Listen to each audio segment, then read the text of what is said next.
പത്മോസിൽ ആയിത്തീർന്നത്. താൻ പത്മോസിലായതിൻ്റെ വ്യക്തമായ കാരണം അവിടെ രേഖപ്പെടുത്തിയിട്ടുണ്ട്. എന്താ രേഖപ്പെടുത്തിയിരിക്കുന്നത്? ദൈവവചനം, യേശുക്രിസ്തുവിന്റെ സാക്ഷ്യം നിമിത്തം. പല കുറ്റവാളികളെ പിടിച്ച് ഈ പത്മോസിൽ കൊണ്ടിടാറുണ്ട്. അവർ കുറ്റം ചെയ്തിട്ട്, ഒന്നുകിൽ രാജ്യദ്രോഹ കുറ്റം അല്ലെങ്കിൽ നിയമലംഘനം.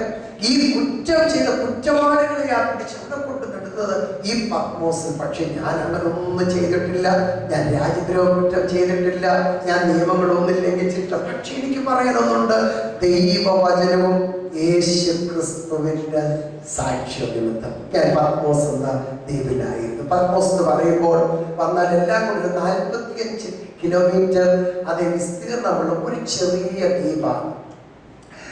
ഏഷ്യ മൈനറിന് തൊട്ടടുത്ത് കിടക്കുന്ന അതേ മെഡിറ്ററേനിയൻ സീയോട് മുട്ടിക്കിടക്കുന്ന ഒരു ഒറ്റപ്പെട്ട ഒരു ദ്വീപാണ് ഈ പറയുന്ന പത്മോസ് എന്ന് പറയുന്ന. പത്മോസ് എന്ന ദ്വീപില് സാധാരണ റോമാക്കാര് അവരുടെ ശിക്ഷാ സമ്പ്രദായത്തിൽ ഒന്നാണ് കുറ്റവാളികൾ നാട് കടത്തുക.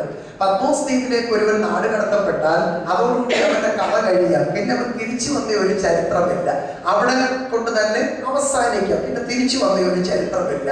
പക്ഷെ യോഹന്നാൻ അപ്പോസ്തലനെ കുറിച്ച് പഠിക്കുന്നത് പത്മോസ് ദ്വീപിൽ അതേ തന്നെ കൊണ്ടുവന്നു, അവർ ഇട്ടു എങ്കിലും താൻ തിരിച്ചു വന്നു. താൻ എഫേസോസിൽ വന്ന് എഫേസോസിൽ വെച്ചാണ് മരിക്കുന്നത്. ഇന്നും തന്റെ അതേ ആ കല്ലറ എഫേസോസിലുണ്ട്. അപ്പോസ്തലനായ യോഹന്നാന്റെ കല്ലറ എഫേസോസിലുണ്ട്. അതിന് അന്ന് പത്മോസിൽ കൊണ്ടിട്ടിട്ടും അവിടെ അവസാനിച്ചില്ല, അവിടെ നിന്ന് തിരികെ വന്നു. യോഹന്നാൻ അപ്പോസ്തലനെ കുറിച്ച് പഠിക്കുമ്പോൾ ആദ്യം ഡൊമീഷ്യൻ ചക്രവർത്തി ചെയ്തത് തിളച്ച എണ്ണയിൽ ഇട്ട് കൊല്ലാൻ ശ്രമിച്ചു. തിളച്ച എണ്ണയിൽ ഇട്ട് കൊല്ലാൻ ശ്രമിച്ചപ്പോൾ ചത്തില്ല. നോക്കണേ, ദൈവത്തിന് നിയോഗമുള്ള ഒരു ദൈവമായാലേ ഒരു ശക്തിക്ക് ഒതുക്കാൻ കഴിയാം. അങ്ങനെ പോകുമ്പോൾ മെസ്സേജ് ആയിപ്പോ, പ്രസംഗമായിപ്പോ. എനിക്ക് ഈ ക്ലാസ് പ്രസംഗം ഒത്തിരി ഒന്ന് വേർതിരിച്ച് പറയണമെന്ന് ആഗ്രഹമുണ്ട്. അതുകൊണ്ട് ഈ ക്ലാസ് ആകുമ്പോൾ ചിലർക്ക് ഉറക്കവും വരും, അതെനിക്കറിയാം. അപ്പൊ അതുകൊണ്ട് ഇടയ്ക്ക് ഒരു കൊച്ചുണർവിന് വേണ്ടി ഇതൊക്കെ പറയുന്നു. പക്ഷെ ഞാൻ സാധാരണ ക്ലാസ് എടുക്കുമ്പോൾ ആരെയും കൊണ്ട് ഒത്തിരി വേണം വെച്ച് അല്ലെലിയായോ പറയിപ്പിക്കുകയോ കൈ കടിപ്പിക്കുകയോ അങ്ങനെ യാതൊന്നും ചെയ്യില്ല. അങ്ങനെ വന്നു കഴിഞ്ഞാൽ ക്ലാസ്സിലൊന്നും ശ്രദ്ധിക്കാറുണ്ട്. അപ്പൊ അതുകൊണ്ട് ഇങ്ങനെ പോയാൽ ഒരു കാര്യം ദൈവമക്കൾ മനസ്സിലാക്കണം. ഒരു അഭിഷക്തനെ സംബന്ധിച്ച്, ദൈവത്തിന്റെ നിയോഗമുള്ള ഒരു അഭിഷക്തനെ സംബന്ധിച്ചിടത്തോളം ഒരു ശക്തിക്കും ഒതുക്കാൻ കഴിയുകയില്ല. സ്തോത്രം, ഒരു ശക്തിക്കും കഴിയുകയില്ല. ഇവിടെ ഇത് തിളപ്പിച്ച എണ്ണയിലിടുന്നു, ഒരു കേടും സംഭവിക്കുന്നില്ല. അവിടെ നാട് പുറത്തു വരുന്നു. പത്മോസ് ദ്വീപിലേക്ക് നാട് കടത്തപ്പെടുന്നു. പത്മോസ് ദ്വീപിൽ നാട് കടത്തിയിട്ടുള്ളവർ ആരും തിരിച്ചു വന്നൊരു ചരിത്രമില്ല. പക്ഷേ അവിടുന്ന് കാണാൻ ഈ ദൈവദാസൻ തിരിച്ച് അതേ എഫേസോസിൽ വരും. ദൈവത്തിന്റെ അതേ കരുതൽ എത്ര ഭയങ്കരമായിരുന്നു. സ്തോത്രം. അപ്പൊ ദൈവവചനവും യേശുക്രിസ്തുവിന്റെ സാക്ഷ്യ നിമിത്തം ഞാനിതാ അതേ പത്മോസിലായ. അടുത്ത 10ാമത്തെ വാക്യം, കർത്തൃ ദിവസത്തിൽ ഞാൻ ആത്മവിവശനായി. നമ്മുടെ ഒക്കെ ജീവിതത്തിൽ ഉണ്ടാകുന്ന 2 അനുഭവങ്ങൾ.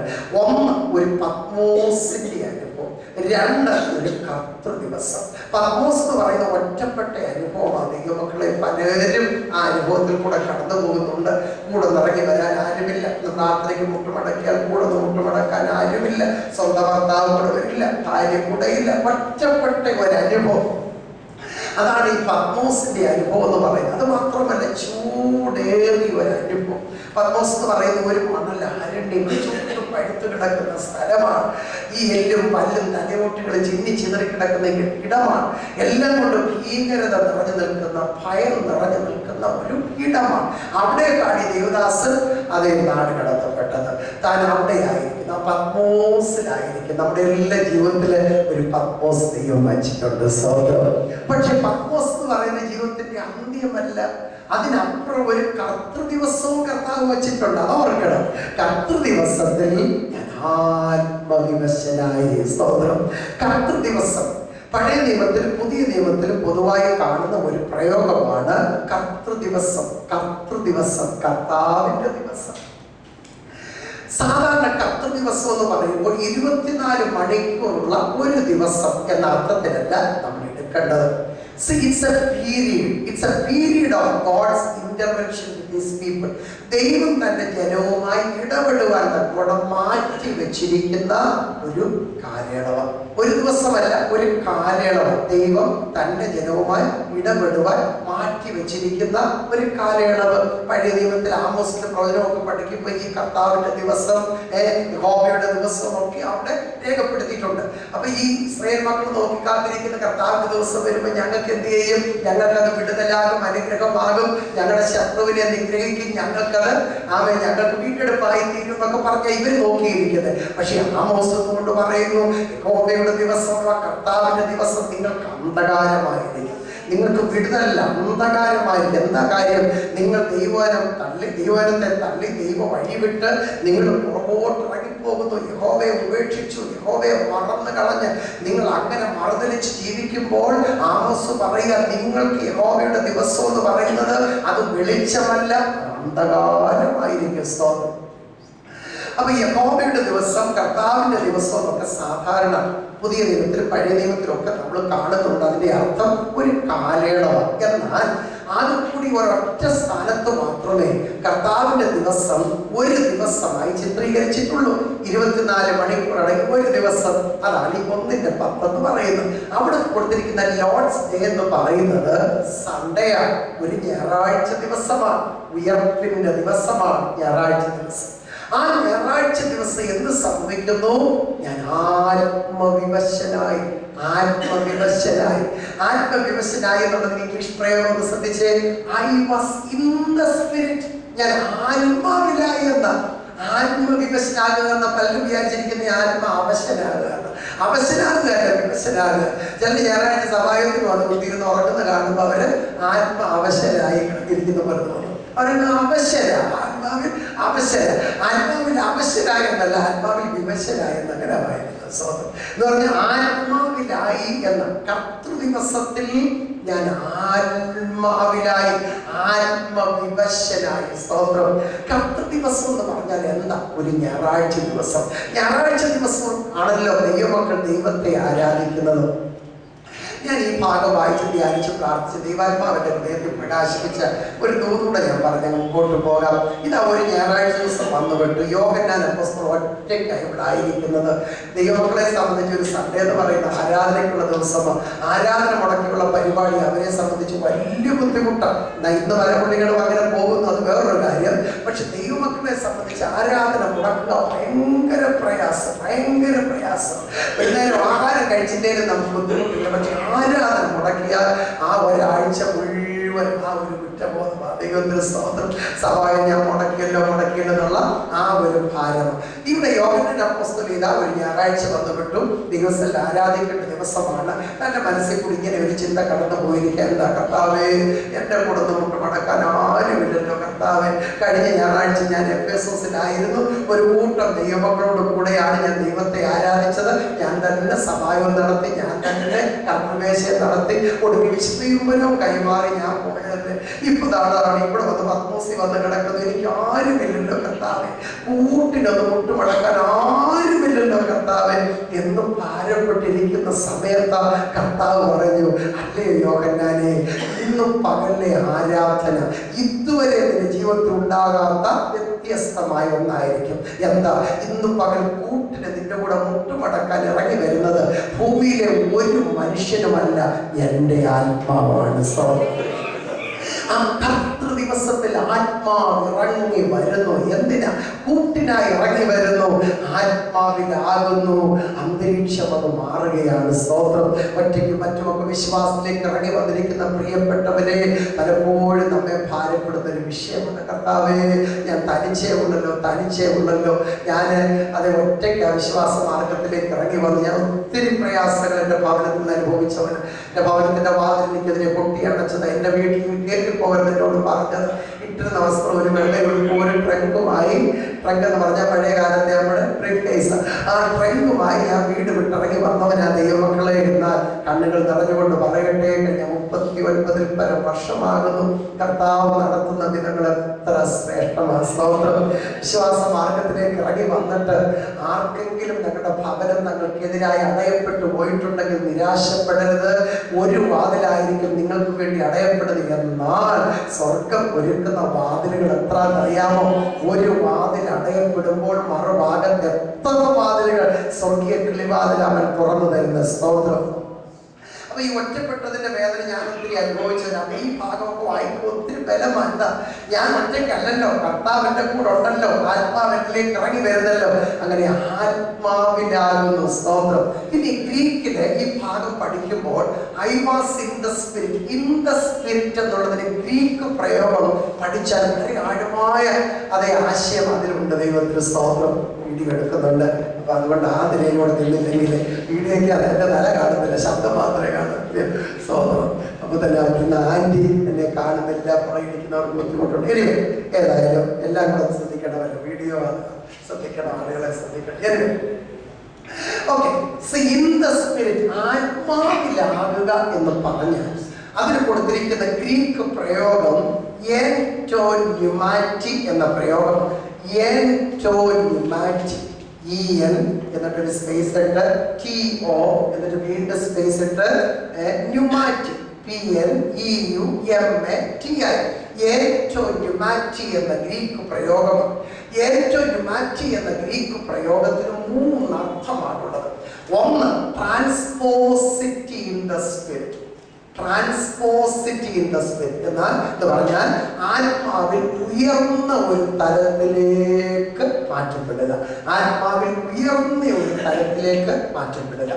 2, സെക്യൂരിറ്റി ഇൻ ദ സ്പിരിറ്റ്. ആത്മാവിൽ ഉള്ള സുരക്ഷിതത്വം, security in the spirit. 3, identity in the spirit. ആത്മാവിലുള്ള വ്യക്തിത്വം, ഐഡന്റിറ്റി ഇൻ ദ സ്പിരിറ്റ്. അപ്പൊ 3 ആശയങ്ങളാണ്. ഒന്ന്, ട്രാൻസ്പോസിറ്റി ഇൻ ദ സ്പിരിറ്റ്, ആത്മാവിൽ ഉയർന്ന ഒരു തലത്തിലേക്ക് കൊണ്ടുപോകുന്നു. പ്രിയമുള്ളവരെ, മണിക്കൂർ കണക്കിന് പ്രസംഗിച്ചാലും മതി വരാത്ത ഒരു ടോപ്പിക്കാണിത്. ആത്മാവിൽ ഉയർന്ന ഒരു തലത്തിലേക്ക് എന്ന് പറഞ്ഞാൽ ഇതാ ഈ ചൂടേറിയ അനുഭവത്തിൽ ഈ യോഹന്നാൻ അപ്പോസ്തലനായിരിക്കുന്നു. കൂട്ടിനൊട്ട് ആരുമില്ല. ആ ഒരു വേദന താൻ அதை അനുഭവിച്ച് മുന്നേറുമ്പോൾ കർത്താവ് എന്ത് ചെയ്തു? തൻ്റെ ആത്മാവിനെ ഇറക്കിക്കൊടുത്തു. ആത്മാവിൽ താൻ ഉയർന്ന ഒരു തലത്തിലേക്ക് പോവുകയാണ്. സ്തോത്രം എന്ന് പറഞ്ഞ ദർശനത്തിൽ ഉയർന്ന ഒരു തലത്തിലേക്ക് താൻ മാറ്റപ്പെടുകയാണ്.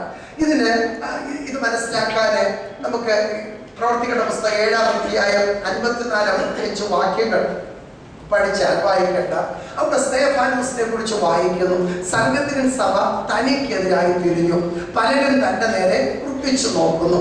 ഈ സ്ഥാനത്ത് എന്ത് ചെയ്തു? സ്തെഫാനോസ് അതെ പരിശുദ്ധാത്മാവിൽ നിറയുന്നു, സ്വർഗത്തിലേക്ക് ഉറ്റു നോക്കുന്നു. അപ്പൊ കണ്ട കാഴ്ചയല്ല, സ്വർഗം തുറന്നു വരുന്നതും ദൈവത്തിന്റെ മഹത്വവും ദൈവത്തിന്റെ വലത്തുഭാഗത്ത് യേശു നിൽക്കുന്നത് കണ്ടു. അതിനായി ട്രാൻസ്പോസിറ്റി ഇൻ ദ സ്പിരിറ്റ്.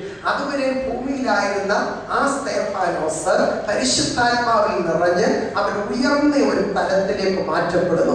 അങ്ങനെ മാറ്റപ്പെട്ടപ്പോഴാണ് സ്വർഗം തുറന്നു വരുന്നത് കാണുന്നു, ദൈവത്തിന്റെ തേജസ് കാണുന്നു, ദൈവത്തിന്റെ വലത്തുഭാഗത്ത് യേശു നിൽക്കുന്ന രംഗം കാണുന്നു. സ്തോത്രം. അതായി ട്രാൻസ്പോസിറ്റി എന്ന് പറഞ്ഞാൽ ഈ ഭൂമിയിലെ ആ ചൂടേറിയ അനുഭവം, ആ വേദനയും ആ കഷ്ടതയും ആ പീഡനവും ഇതെല്ലാം ഒരു നിമിഷത്തേക്ക് മറക്കുക.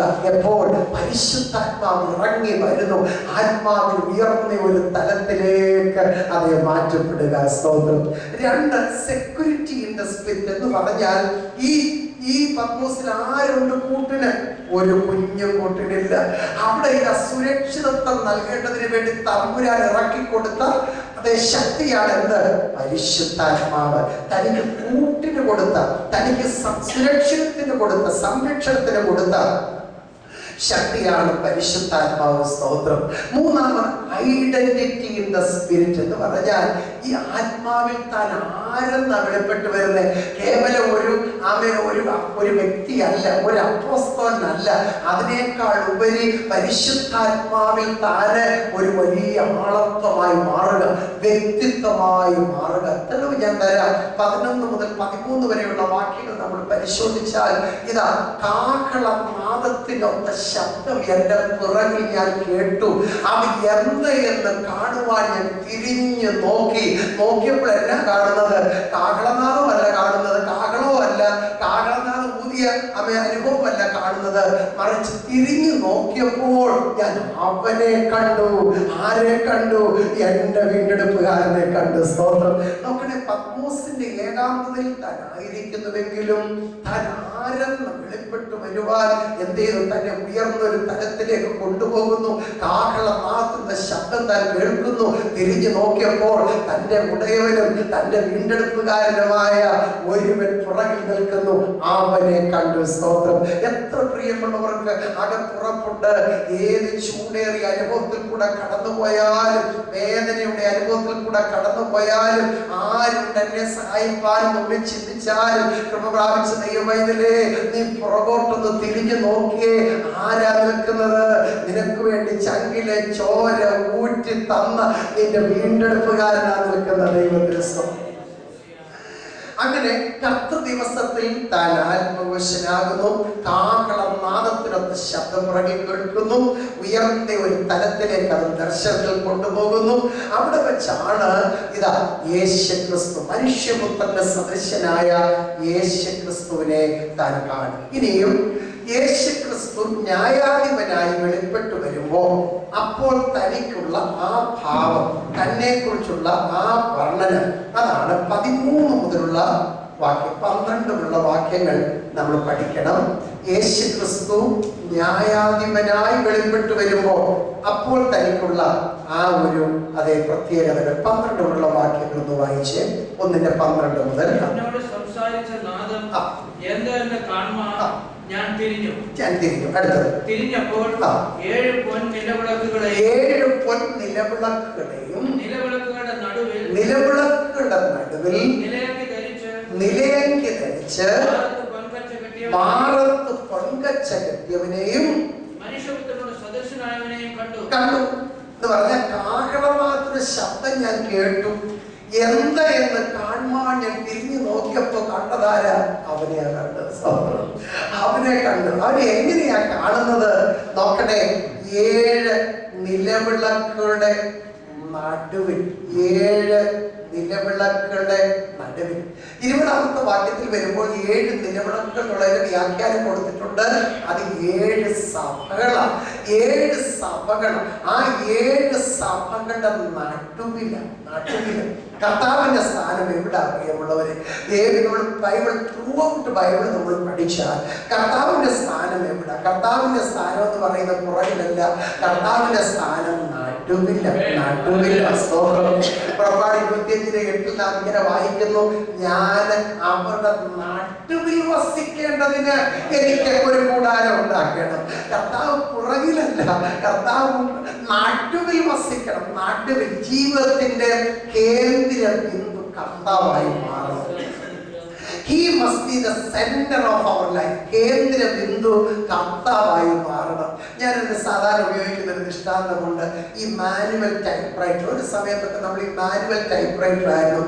ഞാൻ എൻ്റെ MPH സ്റ്റഡീസിൻ്റെ ഒക്കെ സമയത്ത് മാനുവൽ ടൈപ്പ്റൈറ്റർ അതായിരുന്നു ഇന്നത്തെ കമ്പ്യൂട്ടർ തുല്യമായി ഉപയോഗിച്ചത്. കമ്പ്യൂട്ടർ ഒന്നും വേണ്ട പോലെ ഇല്ല. MPH സ്റ്റഡീസിന് ഞാൻ മാനുവൽ ടൈപ്പ്റൈറ്റർ. അപ്പൊ ഈ മാനുവൽ ടൈപ്പ്റൈറ്ററിന്റെ അതിന്റെ കീസ് എല്ലാം ഇതിലെ കീബോർഡിലെ പോലെ കീസ് എല്ലാം സ്പ്രെഡ് ചെയ്തിരിക്കുക. പക്ഷെ അതിന്റെ ആ ബീമിലോട്ട് നമ്മൾ പേപ്പർ സെറ്റ് ചെയ്ത് വെക്കും. ഇനി അതിനകത്തെ എയിൽ നമ്മൾ പ്രസ് ചെയ്താലും ആ ബീമിന്റെ സെന്ററിലാണ് വന്ന് ഇത് സ്ട്രൈക്ക് സെന്റർ വന്ന് കൊള്ളുന്നത്. ഇനി അതിനകത്തെ ക്യൂവിൽ നമ്മൾ പ്രസ് ചെയ്താൽ ബിയിൽ പ്രസ് ചെയ്താലും ഇത് സ്ട്രൈക്ക് സെന്റർ. പലയിടങ്ങൾ ചിതറിക്കിടക്കുന്ന കീസ് ആണെങ്കിൽ എവിടെ നമ്മൾ ടച്ച് ചെയ്താലും, ഇപ്പം ഏറ്റവും സെന്ററിലുള്ള ജി വെച്ചും ഒക്കെ ടച്ച് ചെയ്താലും ഇത് സ്ട്രൈക്ക് സെന്റർ. ആ ബീമിന്റെ മധ്യഭാഗത്ത് വന്നായി കൊള്ളുന്നത്. സ്തോത്രം. എന്നതുപോലെ ജീവിതത്തിന്റെ ഏത് തുറയിലായാലും നമ്മുടെ കേന്ദ്ര ബിന്ദു എന്ന് പറയുന്നത് അത് നമ്മുടെ കർത്താവായിരിക്കണം. സ്തോത്രം. അവൻ കഴിഞ്ഞേ ഉള്ളൂ ബാക്കി കാര്യങ്ങൾ. സകലത്തിന്റെ കേന്ദ്ര ബിന്ദു അത് ക്രിസ്തുവായിരിക്കണം. അവന് നടുവിൽ സകലത്തിന്റെ സെന്റർ ആയിരിക്കണം. അതെ നമ്മുടെ കർത്താവ്. 2 3 പേർ എന്റെ നാമത്തിൽ കൂടി വരുന്നവരുടെ പുറകിൽ ഞാനുണ്ടെന്നല്ല, അവരുടെ നടുവിൽ ഞാനുണ്ട്. ദൈവത്തിന് സ്തോത്രം.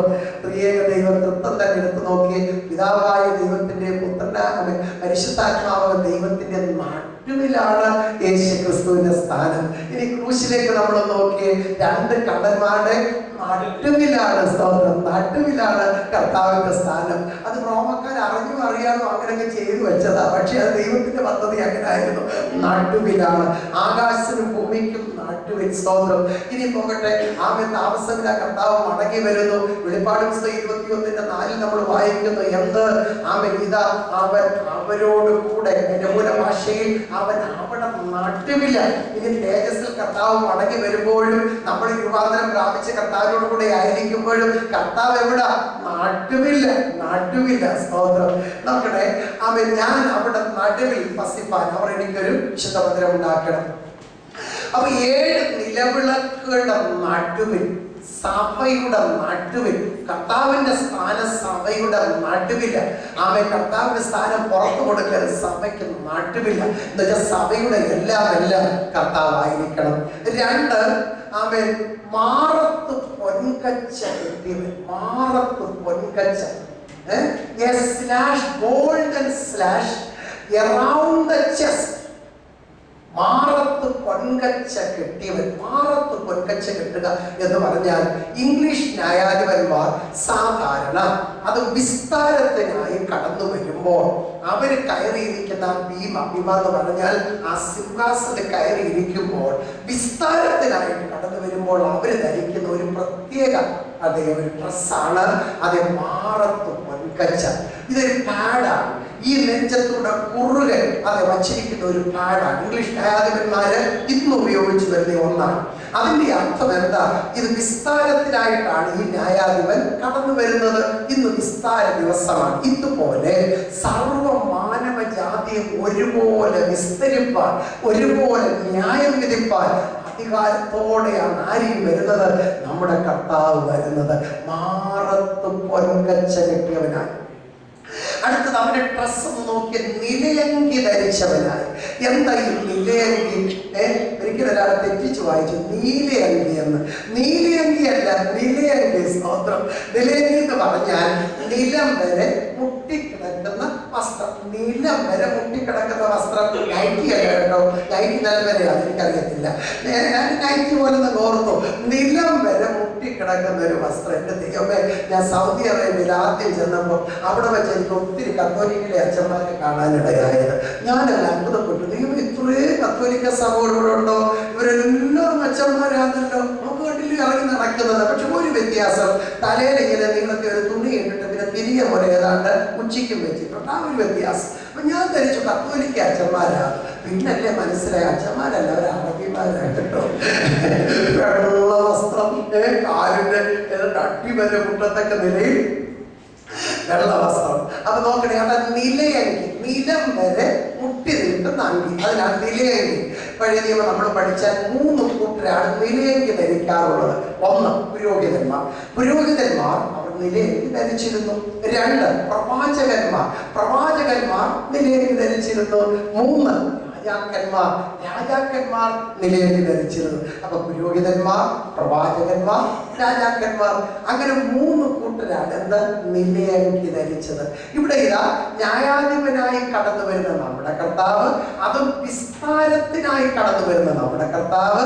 നോക്കണേ, അവൻ പുരോഹിതനായി, അവൻ അതേ പ്രവാചകനായി, അവൻ രാജാവായിട്ടാണ് കടന്നു വരുന്നത്. അപ്പൊ നിലയങ്കി എന്തിനെ കാണിക്കുന്നു?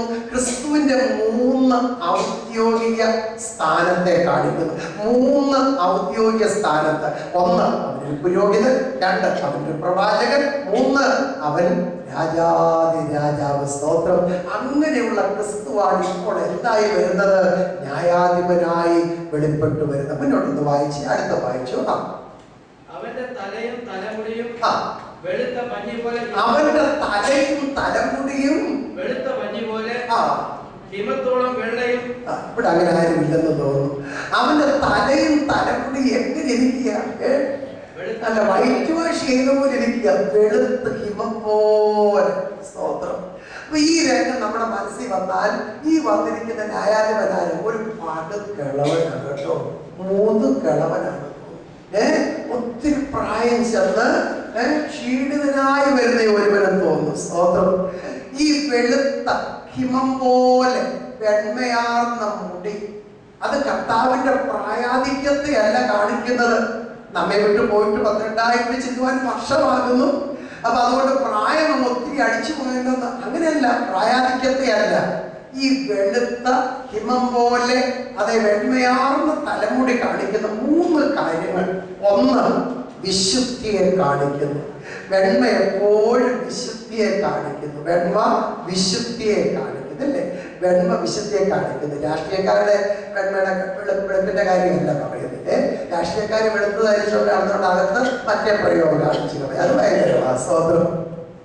ഇവിടെ കർത്താവിന്റെ കാര്യമല്ല പറഞ്ഞത്. കർത്താവ് അവൻ വെളുത്ത തലമുടി, വെണ്മ പോലെ വെണ്മയാർന്ന തലമുടി, അത് അവന്റെ വിശുദ്ധിയെ കാണിക്കുന്നു.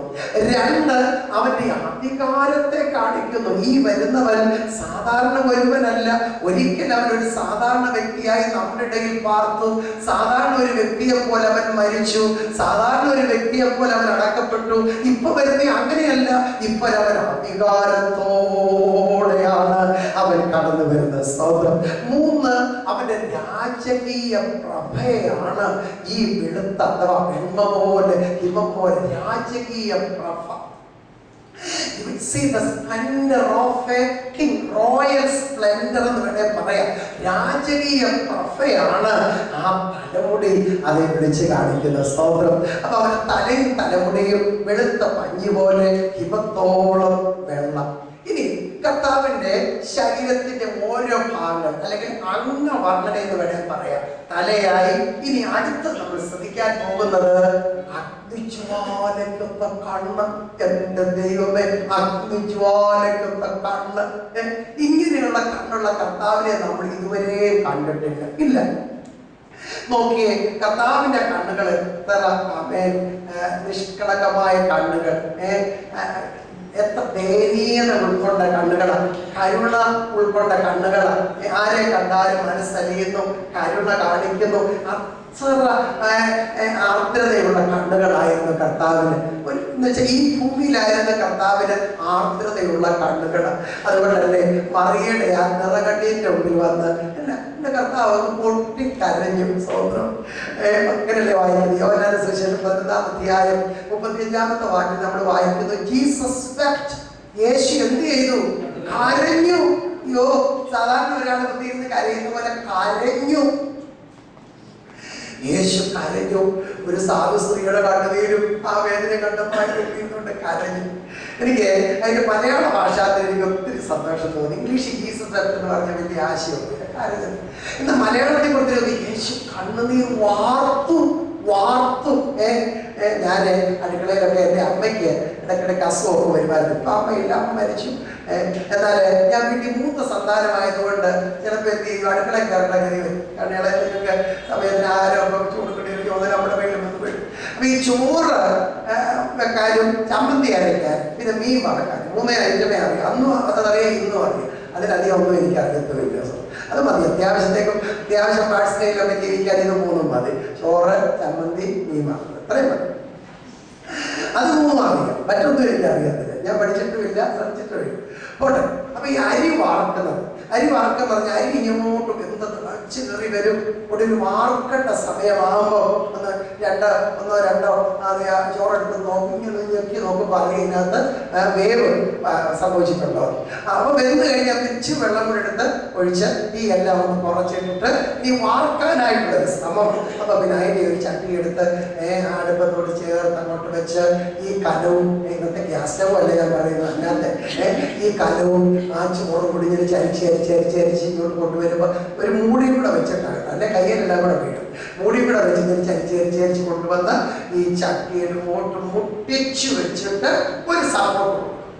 തറയുള്ള എന്തെങ്കിലും ഒരു സപ്പോർട്ട് കൊടുത്ത് അവിടെ കിട്ടിയ ഒരു 10 മിനിറ്റ് 15 മിനിറ്റ് 20 മിനിറ്റ് കഴിയുമ്പോൾ പിന്നെ എന്ത് ചെയ്യുന്നറിയാമോ, ഈ ചോറ് ഈ കലമെല്ലാം ഇങ്ങനെ പതുക്കെ നോക്കി കൊണ്ടുവരുമ്പോൾ അതിനകത്ത് അവസാനത്തെ തുള്ളി വെള്ളവും ഈ ചട്ടിക്കകത്ത് വീഴും. അവസാനത്തെ തുള്ളി വെള്ളവും ചട്ടിക്കകത്ത് വീഴും. അതിനാണ് ഈ വാർക്കുക എന്ന് പറയുന്നത്. കേട്ടോ, യേശു എന്നാ ചെയ്തവിടെ? കണ്ണുനീര് വാർത്തു എന്ന് എന്ന് പറഞ്ഞാൽ അവന്റെ അവസാനത്തുള്ള കണ്ണുനീര് വരെ ആ പാവപ്പെട്ട സ്ത്രീയുടെ മുമ്പിൽ ഒഴിച്ചു എന്ന് പറഞ്ഞാൽ നമ്മുടെ കർത്താവ് ആരായിരുന്നു? സ്വന്തം അവൻ കരുണാസമ്പന്നനായിരുന്നു, ആർദ്രതയുള്ളവനായിരുന്നു. പക്ഷെ ഇപ്പൊ ഈ വരുന്ന വരവരല്ല, അഗ്നിജ്വാലയ്ക്കൊത്ത കണ്ണം.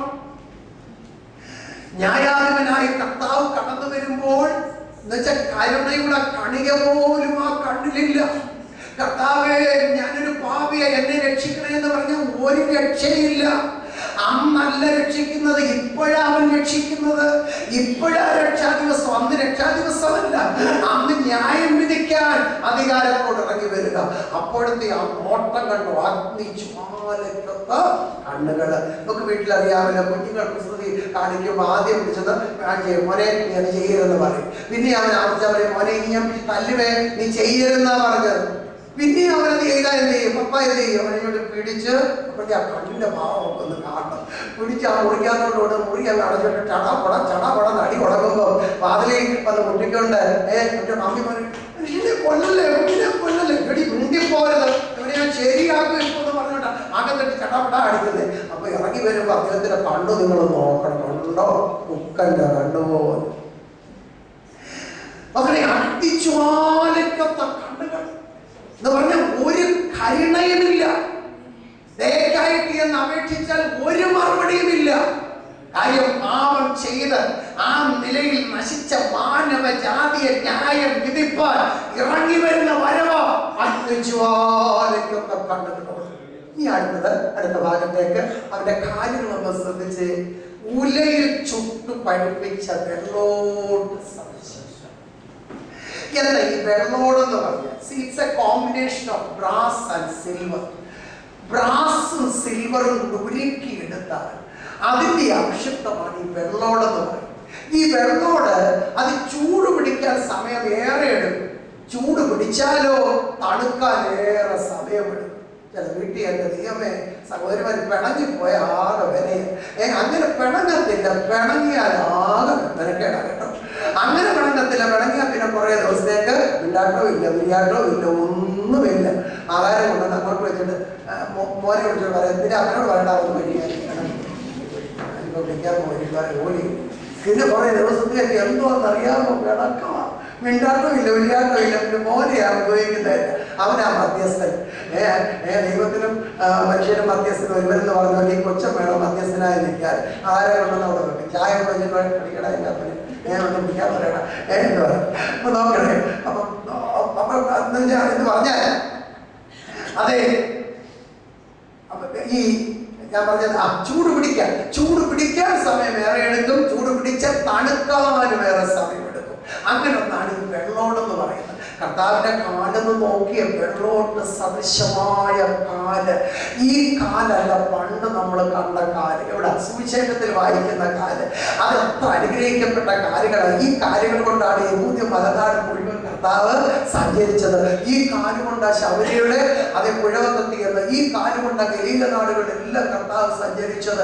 ഈ കാൽക്കലാകുന്ന പിന്നെ മറിയുണ്ടല്ലോ സ്വച്ഛമാംസ തൈനമൊക്കെ അങ്ങോട്ട് ഒഴിച്ച് അതേ തന്റെ തലമുടി കൊണ്ട് തുടച്ച് തന്റെ മുഖം കൊണ്ട് ചുംബിച്ച് അത്ര അനുഗ്രഹിക്കപ്പെട്ട കാലം മറ്റു നാട് വരുന്നില്ലയോ? ഈ കാലത്തോ കാലം ആ ഉലയിൽ ചുട്ടു വഴിപ്പിച്ച വെള്ളോട്ട് സദൃശമായ കാല് എന്ന് പറഞ്ഞാൽ ഈ കാല് കൊണ്ടാണ് മാനവജാതിയെ വഞ്ചിച്ച ആമെ ദുഷ്ട പിശാചിനെ എന്ത് ചെയ്യുന്നു? എന്നേക്കുമായി അതെ ചവിട്ടി തന്റെ കാൽക്കീഴയാക്കുന്നു. അത്ര അധികാരം പ്രാപിച്ച അതേ കാലാണ് ഉലയിൽ ചുട്ടു വഴിപ്പിച്ച വെള്ളോട്ട് സദൃശമായ കാല്. ഇനി അവന്റെ ശബ്ദം എങ്ങനെയുള്ളതാണ്? പെരുവെള്ളത്തിന്റെ ഇരച്ചിൽ പോലെയുള്ള ശബ്ദം. നയാഗ്ര വെള്ളച്ചാട്ടം കണ്ടിട്ടുള്ളവർക്ക് അറിയാം. ആ ശബ്ദം ഏതാണ്ട് 3 മൈൽ അകലെ വരുമ്പോഴേ നമ്മുടെ കാത് പൊത്തിപ്പിടിച്ചോണ്ട് അത്ര ശബ്ദം. 3 നദികൾ ഒരുമിച്ച് ഒരു പോയിന്റിൽ വന്ന് കൺവേർജ് ചെയ്ത് ഏതാണ്ട് 10,000 അടി ഉയർന്നുള്ള വെള്ളം വന്ന് വീഴുന്ന വീഴ്ചയാണ്. എന്തോ ഒരു ശബ്ദം. അതിനേക്കാൾ ഗാംഭീര്യമേറിയ ശബ്ദമാണ് അവന്റെ വായിൽ നിന്ന് പുറപ്പെട്ടു വരുന്ന ശബ്ദം. ഈ ശബ്ദം ഉപയോഗിച്ചുകൊണ്ടാണ് അവൻ വലത്തുള്ളവരോട് വിളിച്ചു പറയും, എന്താ? എന്റെ പിതാവിനാൽ അനുഗ്രഹിക്കപ്പെട്ടവരെ, ലോകസ്ഥാപനം മുതൽ നിങ്ങൾക്കായി ഒരുക്കിയിരിക്കുന്ന രാജ്യം അവകാശമാക്കിക്കൊള്ളുവീൻ. അത് വലത്തുള്ളവരെ നോക്കി പറയുമ്പോൾ ഇടത്തുള്ളവരെ നോക്കി പറയുന്ന ഒരു പറച്ചിലുണ്ട് കേട്ടോ. ഒരു ചിന്തകൻ അതിനെ കുറിച്ച് പറഞ്ഞിരിക്കുന്നത്, ഈ ലോകത്തിൽ 5 ഭൂഖണ്ഡമല്ല, 5 അല്ലെങ്കിൽ എത്ര ഭൂഖണ്ഡം ഉണ്ടായാലും അത് മുഴുവൻ നടുങ്ങുമാണ്. അത്ര ഗാംഭീര്യമേറിയ ശബ്ദമാണ്. ഈ ശബ്ദം ഉപയോഗിച്ചുകൊണ്ട് ഇടത്തുള്ളവരെ നോക്കിക്കൊണ്ട് പറയും, ശപിക്കപ്പെട്ടവരെ എന്നെ വിട്ടു പോകുവേ, ശപിക്കപ്പെട്ടവരെ എന്നെ വിട്ടു പോകുവേ. അത്ര ഗാംഭീര്യമേറിയ ശബ്ദമാണ്. 5 വൻകരയിൽ മുഴങ്ങി കേൾക്കത്തക്ക ശബ്ദമാണ്. സകല ഭൂഖണ്ഡങ്ങളിൽ ഇളകി മറിയത്തക്കതിനുള്ള ശബ്ദമാണ്. അത് പെരുവെള്ളത്തിന്റെ ഇരച്ചിൽ പോലെയുള്ള ശബ്ദം. അടുത്ത ഭാഗത്തേക്ക് വരാം. അടുത്തത്, യെസ്, അവന്റെ വലങ്കയിൽ 7 നക്ഷത്രം. 7 നക്ഷത്രം 1:20 നമ്മൾ പഠിച്ചാൽ അത് സഭയുടെ മൂപ്പന്മാരാണെന്ന് എഴുതിയിട്ടുണ്ട്. അപ്പൊ നക്ഷത്രത്തെ മൂപ്പന്മാരുമായിട്ട് പറഞ്ഞിട്ടുണ്ട്. എന്നാൽ ഫിലിപ്പിയർ 2:25 പരിശോധിച്ചാൽ മൂപ്പന്മാരെ മാത്രമല്ല, സകല ദൈവ മക്കളെയും നക്ഷത്രത്തോടെ ഉപയോഗിച്ച് പറയും. സകല ദൈവ മക്കളെ.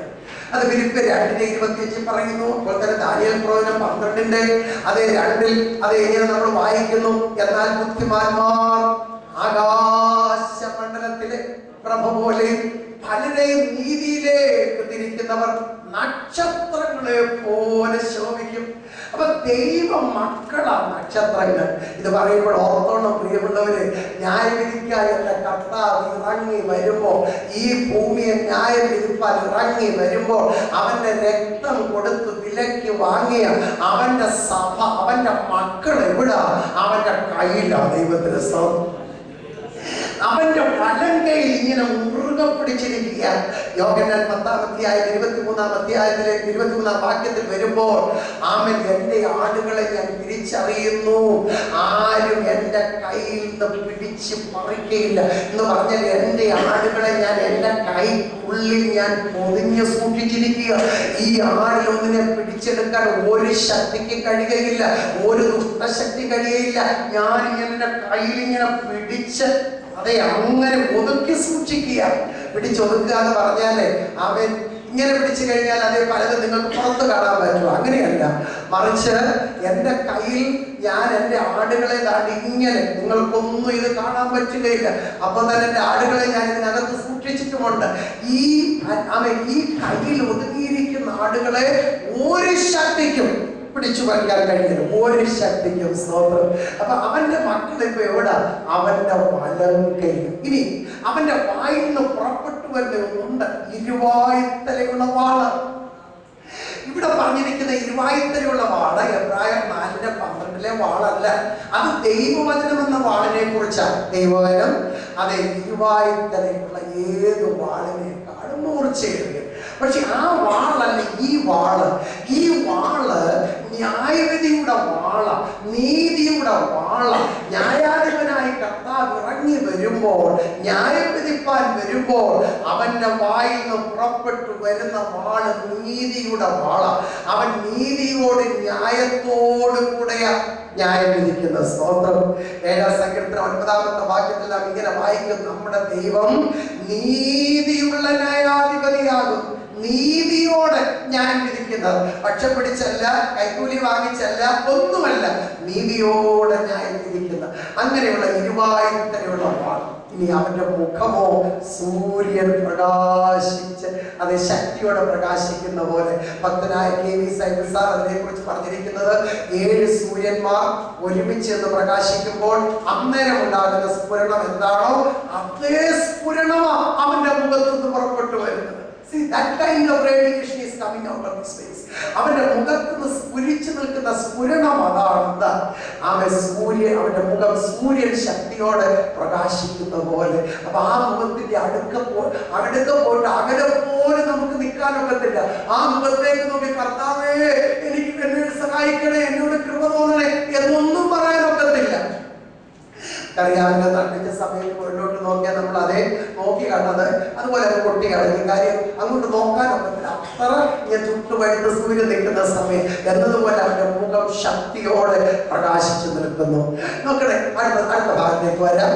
അടുത്ത ഭാഗത്തേക്ക് അവനെ കണ്ടിട്ട് ഞാൻ മരിച്ചവനെ പോലെയാണ്. നോക്കണം, ന്യായാധിപനായി വെളിപ്പെട്ടു വരുന്ന ആ യേശു ക്രിസ്തുവിനെ കണ്ടിട്ട് യോഹന്നാൻ അപ്പോസ്തലൻ മരിച്ചവനെ പോലെ എങ്ങനെ കണ്ടു?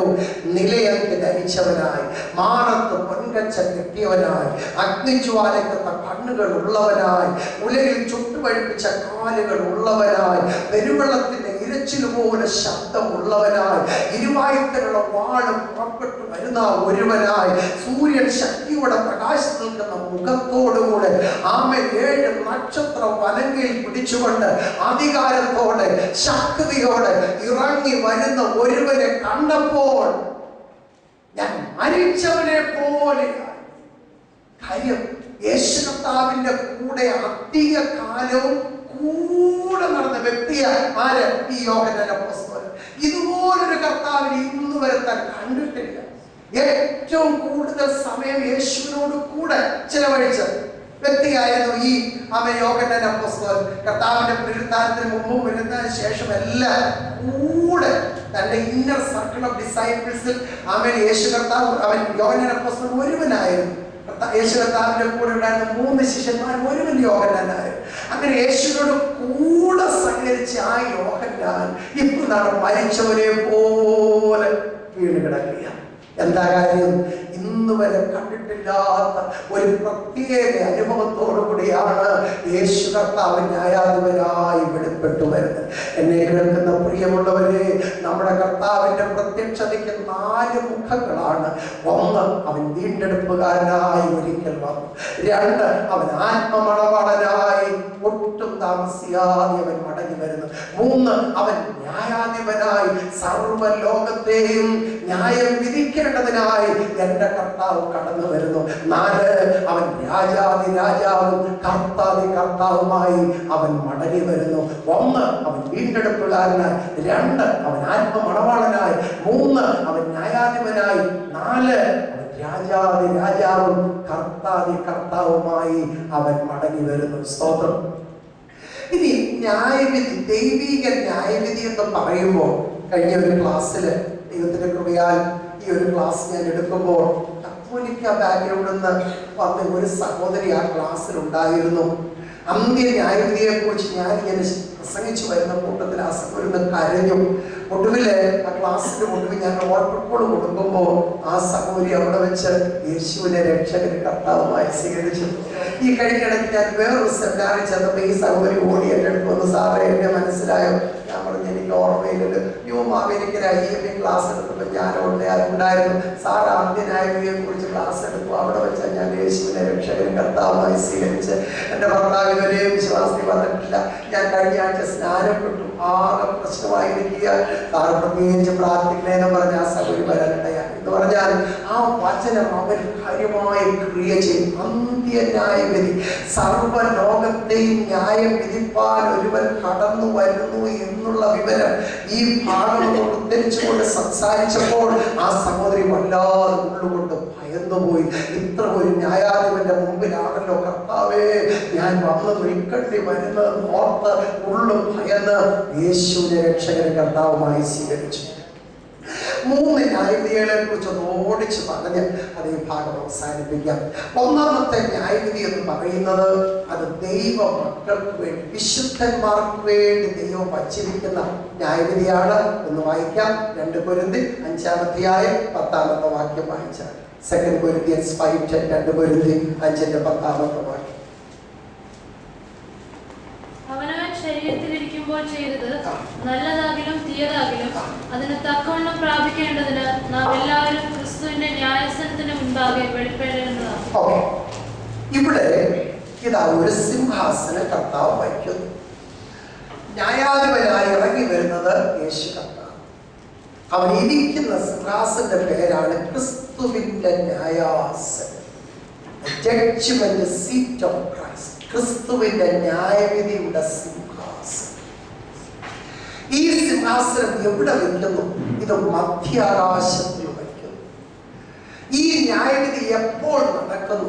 യേശുക്രിസ്തുവിന്റെ മടങ്ങിവരവ് സംഭവിച്ചു. ഇവിടെയായിരുന്ന സഭ രൂപാന്തരം പ്രാപിച്ച് കർത്താവിലേക്ക് ചേർക്കപ്പെട്ടു. അങ്ങനെയുള്ള വിശുദ്ധന്മാർക്ക് വേണ്ടി മധ്യാകാശത്തിൽ വയ്ക്കുന്ന അല്ലെങ്കിൽ നടക്കുന്ന ന്യായവിധിയാണ് അത് ക്രിസ്തുവിന്റെ ന്യായാസനത്തിലുള്ള ന്യായവിധി. ഇതെന്തിനു വേണ്ടി എന്ന് ചോദിച്ചാൽ പ്രതിഫലം നൽകേണ്ടതിന് വേണ്ടി, ശിക്ഷിപ്പാനല്ല, പ്രതിഫലം നൽകേണ്ടതിന് വേണ്ടി. ഈ ഭൂമിയിൽ കർത്താവിന് വേണ്ടി ഓടിയതും അധ്വാനിച്ചതും ആത്മാക്കളെ നേടിയതിനും ഒക്കെ പ്രതിഫലം തരാൻ അതിനുവേണ്ടി ഒരുക്കുന്ന ഒരു സിംഹാസനമാണ്, ന്യായാസനമാണ് അത് ക്രിസ്തുവിന്റെ ന്യായാസനം. സ്തോത്രം. പ്രിയമുള്ളവരെ ശ്രദ്ധിക്കണം. ഒരു മോശ ആ കുഞ്ഞായിരുന്ന സമയത്ത് മോശ കുഞ്ഞിനെ മുലയൂട്ടുവാൻ തന്റെ വാത്സല്യ മാതാവിനെയാണ് കൊട്ടാരത്തിൽ കൊണ്ടുവന്നെങ്കിലും ആ മാതാവ് എത്രയോ ഭാഗ്യവതിയായിരുന്നു. കാരണം ഈ മുല കുത്തിയതിന് അതിന് മാസശമ്പളം കൈപ്പറ്റിയുള്ള സ്തോത്രം. അങ്ങനെയെങ്കിൽ ഓർത്തോണം, കർത്താവിന് വേണ്ടി നമ്മൾ എന്ത് ചെയ്തിട്ടുണ്ടോ അതിന് വ്യക്തമായ ഒരു പ്രതിഫലമുണ്ട്. എത്ര പേരത് വിശ്വസിക്കുന്നു? ദൈവക്രിസ്തു.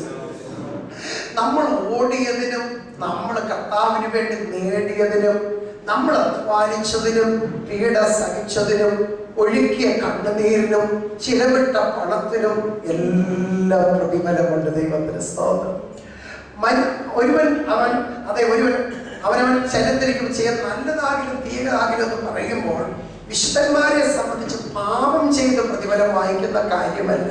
തീയതെന്ന് പറഞ്ഞാൽ പലർക്കും അത് തീയതായി തോന്നിയാൽ, ചിലർക്ക് നല്ലതെന്ന് തോന്നും, ചിലർക്ക് തീയതെന്ന് തോന്നും. പക്ഷെ അത് കാര്യമല്ല. നീ ക്രിസ്തുവിന് വേണ്ടിയാണോ ചെയ്തത് അതിന് പ്രതിഫലം കർത്താവ് തരും. അതിന് പ്രതിഫലം കർത്താവ് തരും. ആത്മാക്കളെ നേടുന്നത് പലർക്കും ഇഷ്ടമുള്ള കാര്യമല്ല. എന്ന് പറഞ്ഞാൽ നമുക്കിഷ്ടമാണെങ്കിലും മറ്റൊരു പശ്ചാത്തലത്തിൽ ചിലരെ പിടിച്ചോണ്ട് വരുന്ന അവർക്ക് ഇഷ്ടമല്ല. അതുകൊണ്ട് തന്നെ ആ പലയിടങ്ങൾ നമ്മെ ഉപദ്രവിക്കാനായിട്ട് അവ തീയെന്ന് തോന്നിയാലും നമ്മൾ കർത്താവിന് വേണ്ടി ചെയ്താൽ അതിന് പ്രതിഫലമുണ്ട്. ദൈവത്തിന് സ്തോത്രം. അപ്പൊ ഒന്നാമത്തെ ന്യായവിധി എന്ന് പറയുന്നത് വിശുദ്ധന്മാർക്ക് വേണ്ടിയുള്ള ന്യായവിധി.